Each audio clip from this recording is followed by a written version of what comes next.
বিসমিল্লাহির রহমানির রহিম।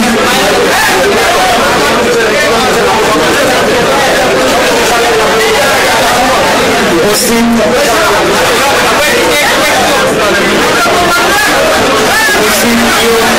সাংবাদিক ভাই ও বোনেরা,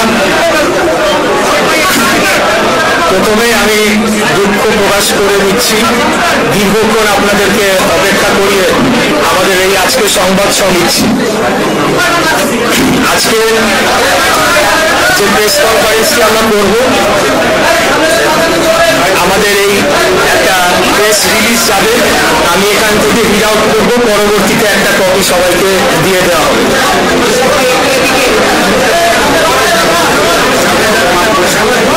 ঠিক আছে। প্রিয় সাংবাদিক ভাই ও বোনেরা, আসসালামু আলাইকুম। গত 27শে মার্চ 2025 তারিখে নির্বাচনী ট্রাইব্যুনাল প্রথম যুগ্ম জেলা জজ ঢাকা কর্তৃক মামলা নম্বর 15/2020 রায় প্রকাশ করা হয়।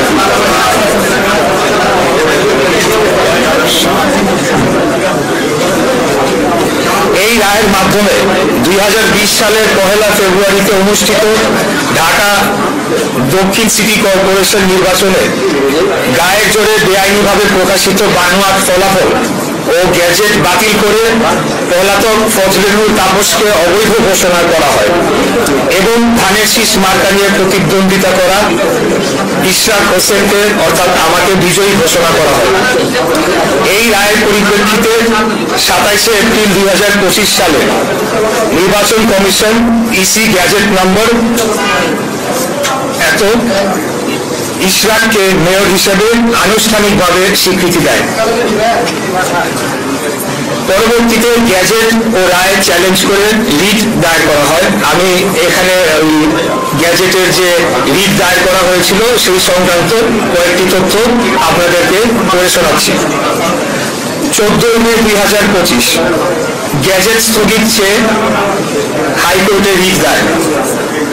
22 মে 2025 হাইকোর্ট রিট খারিজ করে গ্যাজেট ও ট্রাইব্যুনালের রায় বহাল রাখে। 26 মে 2025 আপিল বিভাগ চেম্বার জজ লিভ টু আপিল ও স্থগিত আবেদন দাখিল করা হয়। 29 এবং 30 মে 2025 আপিল বিভাগ শুনানি শেষে কোন স্থগিতাদেশ না দিয়ে ইসিকে শপথ অনুষ্ঠান আয়োজনের নির্দেশ দেয়। 2 জুন 2025 পূর্ণাঙ্গ আদেশে পুনরায় নিশ্চিত করা হয় যে কোনো ইনজাংশন নেই, শপথ আয়োজনের দায়িত্ব ইসি। বর্তমান আইনগত অবস্থা সম্পর্কে আপনাদেরকে একটু অবহিত করতে চাই। দলিল অথবা আদেশ। ট্রাইব্যুনাল রায় 27শে মার্চ 2025 ইশরাক হোসেন বৈধ মেয়র। ইসি গ্যাজেট 27শে এপ্রিল 2025 ট্রাইব্যুনাল রায় বাস্তবায়ন এখনো কার্যকর। হাইকোর্ট আদেশ 22 মে 2025 গ্যাজেট চ্যালেঞ্জ খারিজ, গ্যাজেট বহাল। আপিল বিভাগ আদেশ 2 জুন 2025 কোন স্থগিতাদেশ নেই, শপথ আয়োজনের নির্দেশ বহাল। এই অবস্থায় সরকার এটিকে কোনো সমাধান না করার মধ্য দিয়ে একাধিক আইন ও সংবিধান লঙ্ঘন করেছে। এই পাঠটুকু আমি আর পড়লাম না, এটি আপনারা পরে ভর্তিতে আপনারা দেখে নিতে পারেন। তবে এখানে সিটি কর্পোরেশন আইন 2009, সংবিধানের অনুচ্ছেদ 27, সংবিধানের অনুচ্ছেদ 31, সংবিধানের অনুচ্ছেদ 59-1, আদালত অবমাননা নীতি এবং দণ্ডবিধি ধারা 166 বা 167 এই ধারাগুলো ভঙ্গ করা হয়। সারসংক্ষেপ, গ্যাজেট বৈধ ও কার্যকর। এটি বাতিল, রহিত বা আদালত কর্তৃক রহিত করা হয়নি। এখন একটা প্রশ্ন মাঝে মধ্যেই আসে বা অনেকেই করে বা অনেক জায়গায় আলাপ আলোচনা হয়। তাপস 2 জুন 2020 প্রথম বোর্ড সভা করায় 5 বছরের মেয়াদ 1 জুন 2025 শেষ। এতে কি 2025 সালের গ্যাজেট মেয়াদ উত্তীর্ণ বা আইনের ভাষায় ইনফ্র্যাকচুয়াস হয়? সংক্ষিপ্ত উত্তর হচ্ছে না। একটি গ্যাজেট শুধুমাত্র তখনই অকার্যকর হয় যখন সরকার তা প্রত্যাহার, প্রতিস্থাপন বা আদালত তা রদ করে। এগুলো কিছুই ঘটেনি। ইনফ্র্যাকচুয়াস ঘোষণা আদালতের নির্দেশ।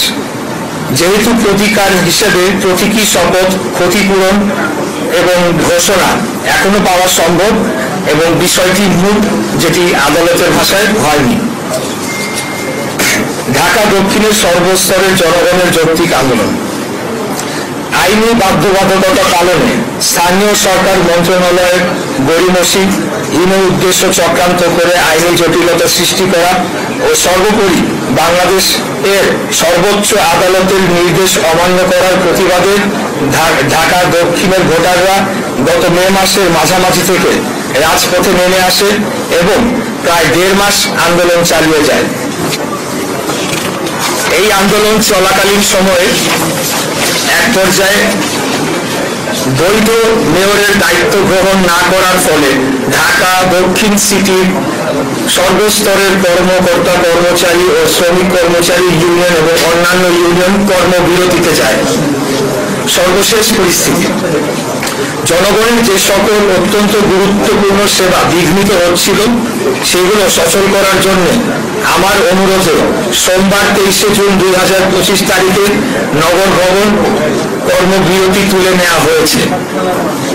এটার সাথে আন্দোলনের দাবি অথবা সরকারের কোনো চাপ, ভীতির বিন্দু মাত্র কোনো বিষয় নেই। বরঞ্চ অন্তর্বর্তীকালীন সরকার জনগণের সকল আশা আকাঙ্ক্ষা, ন্যায্য দাবি এবং আইন আদালতকে পরোয়া না করে দিনের পর দিন জনদুর্ভোগ সৃষ্টি করে রাখে। এই দুর্ভোগ নিরসনে জনস্বার্থের কথা চিন্তা করে আমরা সবাইকে নিয়ে সকল জরুরি সেবা চালু রাখি। কোরবানি ঈদের পর নগর ভবনের ঊর্ধ্বতন কর্মকর্তারা দৈনন্দিন সকল সেবার কার্যক্রম চালুর উদ্যোগ নিলে স্থানীয় সরকার উপদেষ্টা ও সচিব আঞ্চলিক কর্মকর্তাদের নির্দেশ দিয়ে জন্ম, মৃত্যু, নাগরিক ও ওয়ারিশ সনদ দিতে বারণ করে। জানা যায় জনগণকে সুবিধা বঞ্চিত করে এর দায় আন্দোলনকারীদের উপর চাপিয়ে দেয়ার কুচক্রান্ত বাস্তবায়ন করতে চেয়েছিলেন তারা। সেই চক্রান্ত রুখে দিতে কর্মবিরতি তুলে নগর ভবন উন্মুক্ত ও আঞ্চলিক কার্যালয় সচল করা হয়েছে। পাশাপাশি এটাও উল্লেখ করা যাচ্ছে যে সীমিত পরিসরে সেবা প্রার্থীদের কোনো প্রতিবন্ধকতা সৃষ্টি না করে একটি নির্দিষ্ট স্থানে, নির্দিষ্ট দিনে, নির্দিষ্ট সময়ের জন্য আন্দোলনকারীরা প্রতীকী কর্মসূচি পালন করে যাবে। এবার আমি আসতে চাচ্ছি সম্প্রতি স্থানীয় সরকার উপদেষ্টা আসিফ মাহমুদের একটি সাক্ষাৎকার একটি বেসরকারি টিভি চ্যানেলে বহুল প্রচারিত হয়েছে এবং সেখানে বেশ কয়েকটি কথা বলা হয়েছে। সেই বিষয়ে আমি কিছু তার প্রতি উত্তর দিতে চাই। একটি বেসরকারি চ্যানেলে সাক্ষাৎকার দিয়ে স্থানীয় সরকার উপদেষ্টা আসিফ মাহমুদ অত্যন্ত আপত্তিকর কিছু কথা বলেছেন। আসিফ বলেছে, বিএনপির এক নেতার ইন্ধনে ইশরাকের আন্দোলন হয়েছে। এই বক্তব্যের মধ্য দিয়ে হাজার হাজার ঢাকার ভোটারদের চরম অপমান করা হয়েছে। ঝড়, বৃষ্টি, তীব্র রোদ উপেক্ষা করে দিনের পর দিন শারীরিক ও মানসিক পরিশ্রম করে আন্দোলন করা ঢাকার এই জনগোষ্ঠীকে এই একটি বাক্য উচ্চারণের মধ্য দিয়ে নাগরিক থেকে পশুর মর্যাদায় নিয়ে যাওয়া হয়েছে। এটার জন্য তাকে অবশ্যই নাগরিকদের কাছে ক্ষমা চাইতে হবে। দ্বিতীয়, আসিফ আরেকটা কথা বলেছেন, ইশরাককে মিসগাইড করা হয়েছে। এই বক্তব্যের মধ্য দিয়ে তিনি অধ্যত্বপূর্ণ আচরণ করেছেন। তিনি অন্যদের চেয়ে নিজেকে শ্রেষ্ঠ এবং আমাকে ব্যক্তিগতভাবে চরমভাবে হেয় করেছেন। আমাদের ঢাকা নগরবাসীর স্বতঃস্ফূর্ত এই আন্দোলনকে এইভাবে অপমান করার বিরুদ্ধে তীব্র নিন্দা ও প্রতিবাদ জানাচ্ছি। ঢাকার অধিবাসীদের প্রতি চরম অবমাননাকর এই বক্তব্যের জন্য তাকে ক্ষমা চাওয়ার দাবি জানাচ্ছি। আসিফ আরো বলেন, আমাকে তার নির্বাচনী এলাকা কুমিল্লার একটি উপজেলার জনৈক বিএনপি নেতা, আমি নাম উল্লেখ করছি না, প্ররোচনা দিয়েছেন। এই আন্দোলনে অর্থ ও লজিস্টিক্স দিয়েছেন এবং তার কাছে নাকি প্রমাণ রয়েছে। এই প্রমাণ তিনি জাতির সামনে তুলে ধরবেন, অন্যথায় তাকে প্রকাশ্যে ক্ষমা চাইতে হবে। এখানেই তিনি থেমে থাকেন নাই। তিনি বলেছেন, বিএনপির একটি অংশের সরকারের সাথে বোঝাপড়ার দূরত্ব তৈরি হওয়ার কারণে আমাকে ব্যবহার করা হয়েছে। তিনি বিএনপির মতো ঐতিহ্যবাহী পুরনো বৃহৎ রাজনৈতিক দলকে হেয় করেছেন এবং একটি অসত্য অভিযোগ তুলেছেন। তিনি নিজেকে বিশাল কোনো মহামানব হিসেবে উপস্থাপন করেছেন। উনি হয়তো ভুলে গেছেন ওনার জন্মের আগে বিএনপির জন্ম হয়েছে। আসিফ এটাও বলেছে, আমার পক্ষ থেকে যারা নেগোসিয়েট করতে এসেছেন তারা solely আমার পক্ষে নেগোসিয়েট করেন নাই। আমার অর্থাৎ আমি, আমার বিষয়টি সম্পূর্ণ আইনি, এখানে নেগোসিয়েট করার কোনো সুযোগ নেই। আদালত স্পষ্ট করে রায়ের মাধ্যমে কি করতে হবে তা বলে দিয়েছে। তাহলে নেগোসিয়েট কারা করেছে তা আমাকে জানাতে হবে, কারণ একমাত্র আমাদের দলীয় প্রধানের বাইরে অন্য কোনো ব্যক্তিকে আদালতের রায় কার্যকর সংক্রান্ত যোগাযোগ ছাড়া অন্য কোনো কথা বলার সম্মতি আমি দেই নাই। আশা করি এই লাইনটি বুঝতে পেরেছেন আপনারা।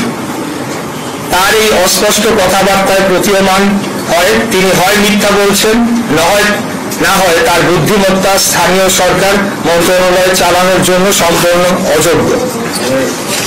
আসিফ বলেন, ইশরাক হোসেন অত্যন্ত দম্ভ, ভয়ে ও অহংকারের সাথে সরকার কর্তৃক প্রশাসক হওয়ার প্রস্তাব প্রত্যাখ্যান করেছেন।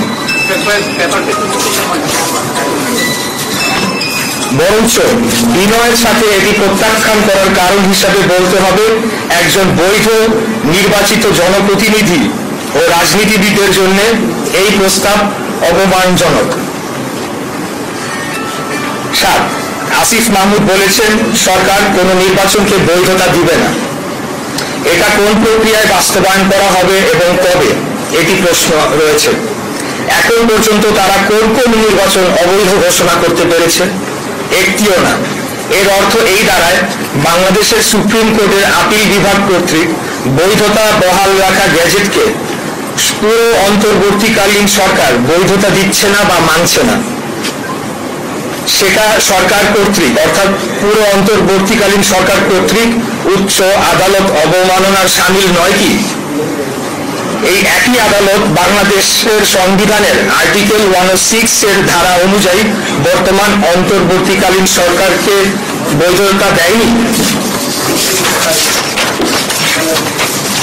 বরঞ্চ উল্লেখযোগ্য উদাহরণ হিসেবে ঢাকা দক্ষিণ সিটি নির্বাচন 2020 আমাদের মামলা ও রায়ের মাধ্যমে তৎকালীন নির্বাচনটির ফলাফল যে অবৈধভাবে ঘোষণা করা হয়েছিল সেটি প্রমাণিত হয় এবং ফলাফল সংশোধনের মাধ্যমে সেটি আরো সুদৃঢ় হয়েছে। আর অনেক জায়গায় কোনো নিয়োগ প্রক্রিয়া ছাড়া ওয়ার্ড সচিব হিসেবে এনসিপি সংশ্লিষ্ট ব্যক্তিদের নিয়োগ দেওয়া হয়েছে বলে অভিযোগ আছে, যা আইনত এবং সরকার পরিচালনার যে কোনো মানদণ্ডে অবৈধ। এরা কারা এবং কাদের স্বার্থ রক্ষা করছে, এই প্রশ্ন নগরবাসীর পক্ষ থেকে আমি করছি। এই অভিযোগ সত্য হলে এর পূর্ণাঙ্গ তালিকা জনসম্মুখে প্রকাশ করতে হবে। এবার আমি আপনাদেরকে বলতে চাই যে আমাদের আজকের এই প্রেস কনফারেন্সটি গতকাল করার কথা ছিল, কিন্তু আপনারা জানেন গতকাল নগর ভবনে একটি ন্যাক্কারজনক হামলার ঘটনা ঘটেছে। সেই বিষয়ে এবার আমি আপনাদেরকে বলবো। গতকাল হামলার পরিকল্পনা ও বাস্তবায়ন করা হয়েছে স্থানীয় সরকার উপদেষ্টার ঘনিষ্ঠ হিসেবে সুপরিচিত কিছু দুর্নীতিবাজ কর্মকর্তাদের নেতৃত্বে। এরা কেউ কেউ নিজেদেরকে বিএনপি ঘরানার পরিচয় দিলেও তারা দলের কোনো পদে নেই। উপরন্তু তারা আওয়ামী ফ্যাসিস্ট আমলের মেয়রদের ঘনিষ্ঠ সহযোগী হিসাবে দুর্নীতি লুটপাট করেছে। তাদের মূল হোতা গতকালকে আন্দোলনকারীদের হত্যা চেষ্টা করার হোতা গোলাম কিবরিয়া রুবেলের বিরুদ্ধে ব্যাপক দুর্নীতির অভিযোগ রয়েছে। আসিফ মাহমুদ দায়িত্ব নেওয়ার পর রুবেল তার লুটপাটের হাতিয়ার হয়ে উঠেছিল বলে নগর ভবনের আনাচে কানাচে কথা হচ্ছে। তাই মরিয়া হয়ে রুবেলগঞ্জকে নগর ভবনে পুনর্বহাল করার জন্য এক ঢিলে দুই পাখি মারার চেষ্টা করা হয়েছে। প্রকৌশল বিভাগের কুখ্যাত রুবেল একদিনও আন্দোলনে ছিল না, কিন্তু নিজেকে কোথাও কোথাও বিএনপির সমর্থক হিসেবে দাবি করে। তদবির করে কাজ ভাগাভাগির মাধ্যমে অবৈধ অর্থনৈতিক সুবিধা করে দেয় এনসিপি ও রাজনৈতিক কিছু নেতাদের। শুরু থেকেই আন্দোলনকারীদের বিরোধিতা সে করেছে এবং গোপন সূত্রে জেনেছি আন্দোলনের এক পর্যায়ে কৃত্রিম গোলযোগ সৃষ্টি করে সেই ডামাডোলের মধ্যে বাংলাদেশের সরকার কর্তৃক ঘোষিত এক শীর্ষ সন্ত্রাসীর মাধ্যমে আমাকে সহ আন্দোলনকারীদের কয়েকজনকে হত্যার পরিকল্পনা করেছিল বা চেষ্টায় ছিল। কথিত আছে সে এনসিপিতে যোগদান করেছে বা করবে। আসিফ মাহমুদ তার বক্তব্য ও কথাবার্তায় লাগাম টেনে ধরে বর্তমানে যে কিছুটা স্থিতিশীল অবস্থা রয়েছে তা বিনষ্ট করবে না বলে আমি আশা রাখ করছি এবং কোনো ক্রমে কারো প্ররোচনায় বা নিজ সিদ্ধান্তে আন্দোলনে অংশগ্রহণকারী কর্মকর্তা ও কর্মচারীদের বিষয়ে প্রতিহিংসামূলক পদক্ষেপের চিন্তা ভুলক্রমে করবে না। এটি একটা সতর্কবাণী হিসাবে আমি দিচ্ছি। এর কোনো ব্যত্যয় হলে ঢাকা নগরবাসী মেনে নিবে না এবং পুনরায় আন্দোলন শুরু হলে তার নগর ভবনের গণ্ডি পেরিয়ে রাজপথে গড়াবে, সেটি করা হবে উচিত। সর্বোপরি আমি ঢাকা নগরবাসী, ঢাকা দক্ষিণের ভোটারগণ, ঢাকা দক্ষিণ সিটি কর্পোরেশনের সর্বস্তরের কর্মকর্তা ও কর্মচারী বৃন্দের প্রতি আমার আজীবন কৃতজ্ঞতা ও একজন রাজনীতিবিদ হিসাবে আনুগত্য পোষণ করছি। আমি আপনাদের অগাধ ভালোবাসা ও সমর্থনের বিনিময়ে আমার জীবন ঢাকা নগরবাসীর প্রতি উৎসর্গ করছি। আপনারা আমাকে মেয়র হিসেবে দায়িত্ব দিতে চেয়েছেন, তাই রাজপথে নেমে এসেছিলেন। তবে আমি খুব স্পষ্ট ভাষায় বলতে চাই, একদম শুরু থেকে এই অন্তর্বর্তীকালীন সরকারের অধীনে মেয়র পদে বসে নগর পরিচালনা করার পরিকল্পনা আমার ছিল না। আমাদের শীর্ষ নেতৃত্বের পরামর্শক্রমে অবৈধ তাপসের বিরুদ্ধে পাওয়া রায়টি একটি স্থায়ী দলিল হিসেবে প্রতিষ্ঠার জন্য আইনের শাসনের চূড়ান্ত বিজয়ের একটি প্রমাণ হিসেবে রাখার জন্য সিদ্ধান্ত নেওয়া হয়। সেই প্রক্রিয়ার সর্বশেষ ধাপ এই শপথ গ্রহণ অনুষ্ঠান, যা কেবলই একটি আনুষ্ঠানিকতার মধ্যেই সীমাবদ্ধ থাকবে এবং এই প্রক্রিয়া পদে পদে বাধাগ্রস্ত করতে গিয়ে শেষ বেলায় গিয়ে অন্তর্বর্তীকালীন সরকার যে দল নিরপেক্ষ নয়, আমাদের সেই বয়ানটি চূড়ান্তভাবে প্রমাণিত হয়েছে। পরাজয় ঘটেছে এই সরকারের নিরপেক্ষতার পর্দার পেছনে ঘাপটি মেরে লুকিয়ে থাকা অগণতান্ত্রিক শক্তির।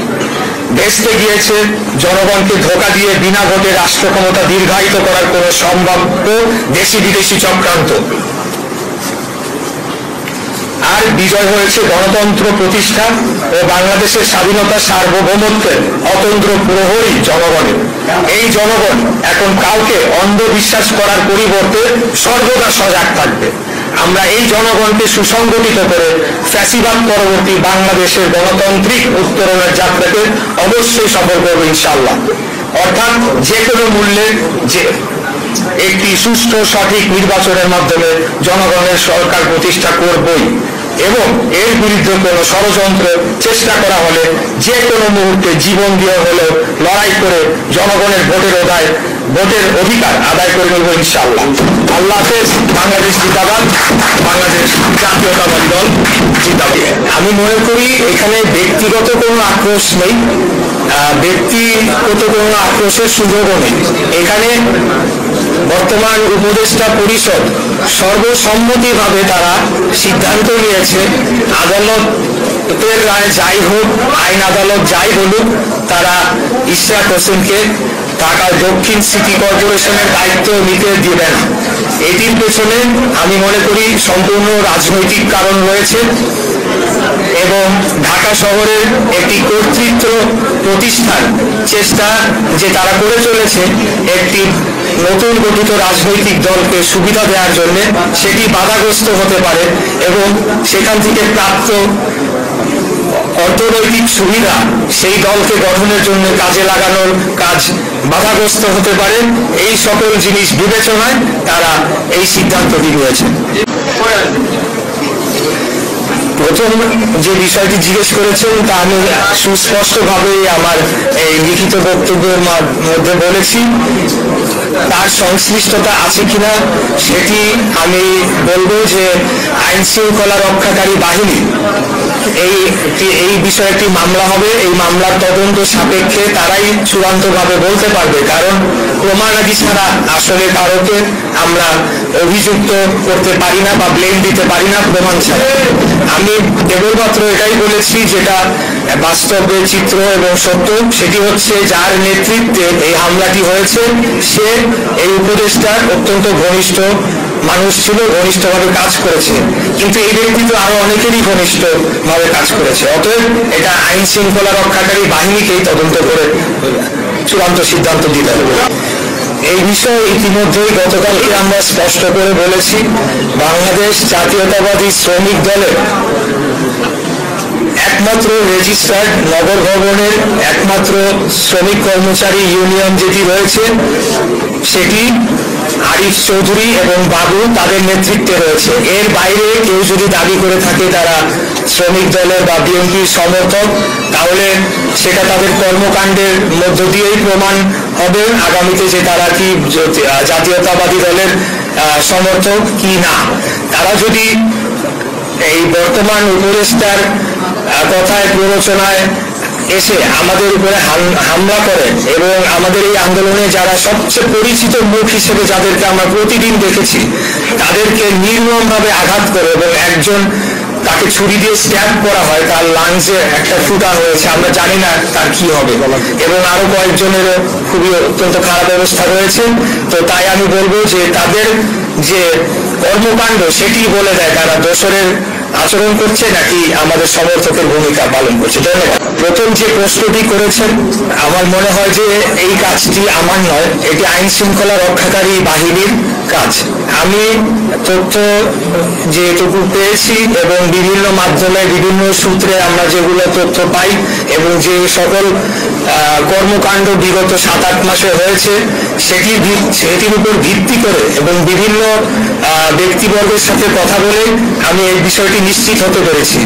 এর সপক্ষে প্রমাণাদি জোগাড় করে সেটিকে আদালতে প্রমাণ করার দায়িত্ব আমার নয়, এটি আইন শৃঙ্খলা রক্ষাকারী বাহিনী। দ্বিতীয় কি যিনি বলছেন ভাই, মিডিয়া ট্রায়ালের বিষয়টি হচ্ছে যে এটা আজকে থেকে নয়, আপনারা জানেন যে আরো জানুয়ারি মাস থেকেই এই ধরনের একটি মানে তৎপরতা শুরু হয় এবং তখন এটা প্রেডিক্ট করা হয়েছিল। শুরু হওয়ার প্রায় 2 সপ্তাহ আগে আমাদের কয়েকজন যারা এই সংক্রান্ত বিষয়ে কাজ করেন তারা প্রেডিক্ট করেছিলেন যে মিডিয়া ট্রায়াল শুরু হতে যাচ্ছে। পরবর্তীতে আমরা দেখলাম যে সেটি হয়েছে। এখানে লক্ষ্য করতে হবে যে বিগত দিনে মিডিয়ার ভূমিকা এবং মিডিয়ার মালিকরা কারা ছিলেন, কারা মিডিয়ার মালিকানা পেয়েছেন, খুনি হাসিনার আমলে কাদেরকে মিডিয়ার মালিকানা দেওয়া হয়েছে, তারা কি ভূমিকা পালন করেছে, তাদের বক্তব্য শেষ দিন পর্যন্ত কি ছিল, এমনকি 3 তারিখেও তারা কি ধরনের বক্তব্য দিয়েছে। অতএব মিডিয়া ট্রায়ালের মুখোমুখি যে আমরা হচ্ছি এটা অস্বাভাবিক কোনো ঘটনা নয়, কারণ সব জায়গাতেই কিন্তু তারা রয়ে গিয়েছে, তাদেরকে কিন্তু এখনো সেভাবে শুদ্ধি অভিযান বা যেটি বলেন আপনি, যার মাধ্যমে এরকম সাংবাদিকতা যেটিকে হলুদ সাংবাদিকতা বলা যায় বা একপাক্ষিক সাংবাদিকতা সেটি কিন্তু নিরসন করা যায় না, তারা রয়ে গিয়েছে। বিশেষ করে যারা অনলাইন প্ল্যাটফর্ম ডিজিটাল প্ল্যাটফর্মে কাজ করেন, মানে যে আমাদের মেইন স্ট্রিম যে মিডিয়া গণমাধ্যম সেগুলার যে অনলাইন প্ল্যাটফর্ম সেখানে কিন্তু এখনো আমরা জানতে পাই যে বিগত দিনে যারা ছিলেন তারাই রয়ে গিয়েছেন। এবং যেহেতু সোশ্যাল মিডিয়া এখন একটি বড় মাধ্যম, সেখানে ফটো কার্ডের মাধ্যমে বিভিন্ন বিভ্রান্তিমূলক তথ্য ছড়িয়ে আমাদেরকে বিএনপিকে মিডিয়া ট্রায়ালের মুখোমুখি করা হচ্ছে। এমন ঘটনা আমরা অনেক দেখেছি, বিএনপি নেতা ছাগল চুরি করলেন, বিএনপি নেতা দোকান লুট করলেন, কিন্তু লিঙ্কে ক্লিক করে গিয়ে আর পাওয়া যাচ্ছে না যে সেই বিএনপি নেতাটিকে কোন গ্রামের কোন ইউনিয়নের কোন এক ব্যক্তি তাকে বানিয়ে দেওয়া হয়েছে বিএনপি নেতা, কিন্তু জিনিসটা সার্কুলেট হচ্ছে। তো এটা আমি একটা উদাহরণ দিলাম। এর বাইরেও আমি ব্যক্তিগতভাবে মিডিয়া ট্রায়ালের শিকার হয়েছি। এই বিষয়ে আমি আর বিস্তারিত বলবো না, এটা হচ্ছে, এটাই বাস্তবতা। কিন্তু পাশাপাশি এও বলতে চাই এটা একটা অংশ, আর মিডিয়ার আরেকটা অংশ আমাকে তারা বুকে আগলে রেখেছে, তারা সব সময় আমাকে প্রোটেকশন দিয়েছে এবং তারা সত্যটি তুলে ধরার চেষ্টা করেছে। যখনই আমি তাদেরকে ডেকেছি তখনই আমি তাদেরকে পাশে পেয়েছি, এটিও আমার স্বীকার করে নিতে হবে। ধন্যবাদ। ওকে, আমি প্রথম প্রশ্নটির জন্য আপনাদেরকে ধন্যবাদ জানাই। এইটা অত্যন্ত আমি মনে করি যে গুরুত্বপূর্ণ একটা বিষয়, এই কারণেই কারণ এটা নিয়ে ব্যাপক ধরনের একটা আলোচনা সমালোচনা সৃষ্টি হয়েছে। তো আমি বলবো যে মাননীয় যে শব্দ, এই শব্দের অর্থটি কি? মাননীয় শব্দটির অর্থ আমি যদি ইংলিশে বলি তাহলে বলতে হয় অনারেবল বা মাননীয়। আমরা যে কোনো প্রাইভেট প্রতিষ্ঠানে, প্রাইভেট কর্পোরেট প্রতিষ্ঠানেও দেখেছি অনারেবল এমডি, অনারেবল চেয়ারম্যান এভাবে লেখা হয়। অতএব এই মাননীয় শব্দটাকে নিয়ে যে এত কথা হয়েছে, এর মাধ্যমে মূল যে বিষয়টা, এই সরকার যে সংবিধান লঙ্ঘন করেছে, এই সরকার যে বাংলাদেশের সর্বোচ্চ আদালতকে অবমাননা করেছে, বাংলাদেশের জনগণের যে আন্দোলন, যে ত্যাগ তিতিক্ষা, সেটা যে বৃদ্ধাঙ্গুলি দেখিয়েছে, ভোটাধিকার যে বৃদ্ধাঙ্গুলি দেখিয়েছে, সেটি করা হয়েছে এই একটি শব্দের মাধ্যমে।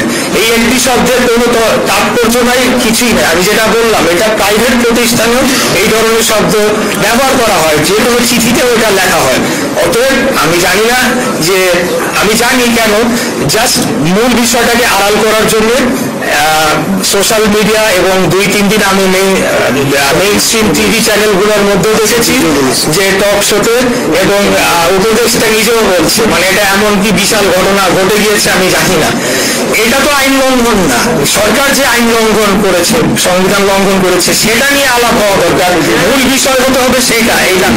আর দ্বিতীয় যে বিষয়টি বলবেন, অবশ্যই আপনি যেটা বলেছেন সত্যই বলেছেন, সেটা 20 বছর আগের ইতিহাস, কিন্তু গত 3 টার্মে, গত 15 বছরে তার কর্মকাণ্ড কি ছিল, সেটির উপর ভিত্তি করে সে দোষর হতে পারে কিনা, সেই প্রশ্নটি আমি আপনাদের কাছে রাখতে চাই। কেউ 30 বছর আগে, 5 বছর আগে কি ভূমিকা রেখেছে, সেটা নিয়ে তো আপনি জাস্টিফাই করতে পারবেন না, তাই না?